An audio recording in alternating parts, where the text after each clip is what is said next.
વધુ એક આતંકીને ઠાર કરવામાં આવ્યો। ત્રાલમાં સેના અને આતંકીઓ વચ્ચે અથડામણ।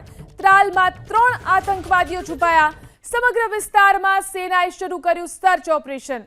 2 દિવસ અગાઉ શોપિયામાં 3 આતંકીઓને ઠાર કરાયા હતા। તો રક્ષા મંત્રી રાજનાથ સિંહ આજે જશે જમ્મુ કાશ્મીર। ઓપરેશન સિંદૂર બાદ પ્રથમ વખત તેઓ જમ્મુ કાશ્મીર જશે અને સેનાના જવાનો સાથે રાજનાથ સિંહ મુલાકાત કરશે।